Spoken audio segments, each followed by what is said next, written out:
the Florida State Senate, they have basically passed this bill. It's called the Don't Say Gay bill.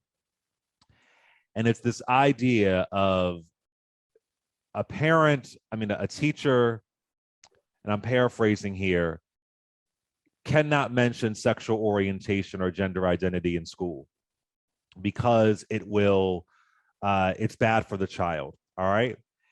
Now, I know we got some conservatives out there listening, and I want to just make this really clear to you. What this is, it's basically a series of parental rights legislation. And it began with critical race theory.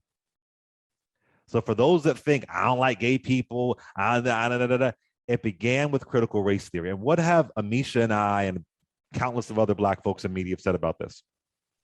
There is no threat of critical race theory being taught because it's not being taught to somebody in the second or third or fourth grade. It's not being taught. But the point is to put that 12 or undergrad. Exactly. Right, exactly. But the point is to put it out there so they can find other loopholes to ban teaching Black history. Children are not being taught anything about gay people or LGBT people in the first or second grade. It's not a threat. It's not happening. It's none of that. But what it will do is it will create a loophole that let's say they find out their teacher might be gay. For whatever reason, they find that out, that their teacher might be gay. And there's a discussion about that because kids talk. The parent can now sue the school district. It's the same thing with the abortion laws in Texas, that they're trying to fight for this law where you could sue somebody, even the Uber driver that drives the person to get an abortion for $10,000. So it's deputizing these parents who are on some mission to fight something that's not even a threat. So I don't want you all to get caught up in the foolishness that, oh my God, they're teaching my children about gay people's genitals. No, there's no threat of that. What happened was, to give you an example, in Florida, there was a child, I don't want to say yes, a child, around 10 or so, I forgot the exact what grade, I believe they were 10 years old though. They came out to their guidance counselor.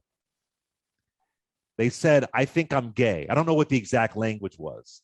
Mm-hmm. And that guidance counselor didn't tell the parent. And the parent, who is not supportive of LGBT folks, had a neurological Karen breakdown and sued her school district. You understand? Because that kid knew at 10, I can't go to my parent and say what it is because they're going to act crazy to me. And let me tell you something. If I wouldn't have told anybody, If I would have told a guidance counselor that I was gay when I was in school, and they went back to my parents, to my father, and I love my father, but he was something, he would have whooped my ass. I mean that dead ass. He would have whooped. That was I had a very strict military father. And he would tell me often, ain't no faggots in this house. So I just want people, and this parent reportedly, allegedly, is filing a lawsuit. So when you hear this Don't Say Gay bill, if you read just 2 sentences, you might think, well, I don't want my kids learning about, sex. It's not what it is. There's no threat of that. But it is this idea to deputize parents. If something comes up about gender identity, about this, that now a teacher can be harmed because a delicate parent is terrified. And the truth is, if you have kids, guess what? If you're walking through New York or Miami, you might see a same-sex couple holding hands like straight people do. That just might happen. And you're going to have to breathe through it. But there's no threat of this in your school, like there's no threat of critical race theory. So I wanted to break that down because, again, the misinformation is on overdrive. Go ahead, Amisha. No, you're absolutely correct. And as somebody who's obviously been through school, but has worked in school leadership, the greatest threat that we have is LGBTQ students actually getting abused by other students, getting That's right. and mischaracterized by their teachers, or not having that safe space where they can go to a teacher or a counselor. A personal story: when I was probably in fourth grade and I was in Florida, one of my good friends, Kyle, he ended up committing suicide because every single day he told teachers, Mm, he told principals that kids were beating up on him because they thought he liked boys. And I think, mm. after a couple of years of that, he got fed up and he ran and threw his body in front of a coming train. So at Oh the my end of the day, gosh. I feel like the biggest issue that we have as, as adults in this space, as people who care about policy, as people who care about education, is ensuring that these young people feel protected, ensuring that things like that level of abuse, that level of not being heard, that level of not having a single person in that school who took the abuse that he was suffering seriously, those are the things that we should be concerned with, not the fact that Mm, some white mom somewhere is up in arms because she thinks that you can catch the gay by being around a child who may who may be gay, or being around a teacher who may have a spouse that is of the same sex.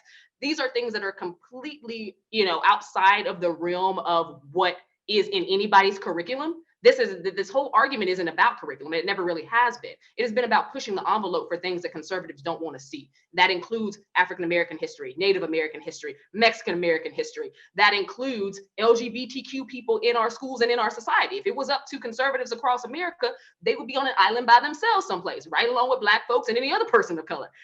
We have to be real and honest about what we're seeing here. And the CRT mission was never about critical race theory, because it's not taught in K through 12, and it's not taught at the college level either. Unless you are in law school in a subset class, that is the only time you will hear anything about critical race theory. It is an elective course for law school. It is very frustrating that it is taken off in the way that it has, with parents, showing up at parent teacher conferences, acting a fool in front of principals, creating their own boards. But at the end of the day, what they are doing this for is because they want to push out anything that is not Eurocentric as part of their society. That's what they're here for. They want to annihilate LGBTQ people. They want to annihilate Black people and brown people. And that is honestly what this whole mission is. Florida is taking it on full throttle. We're seeing it in Texas. We're seeing it in certain parts of Ohio. It is taking a large stand across this country, regardless of whether you're in the South, the Midwest, or the North, or honestly, some of the coast. We're seeing it happen in school districts across this country. And we have to be very real about where it comes from and who's actually threatened by it. And Amisha, thank you for saying that and just centering your friend. You said Kyle, correct? Mhm. Just thank you for saying that, because that's real. And anybody who works in the schools, how children who are perceived to be gay, whatever, how they're treated. You know how that the worst thing a kid can hear is you're a faggot. I dealt with that when I was a kid. I was bullied like hell. And you know what folks told me? You better learn how to fight.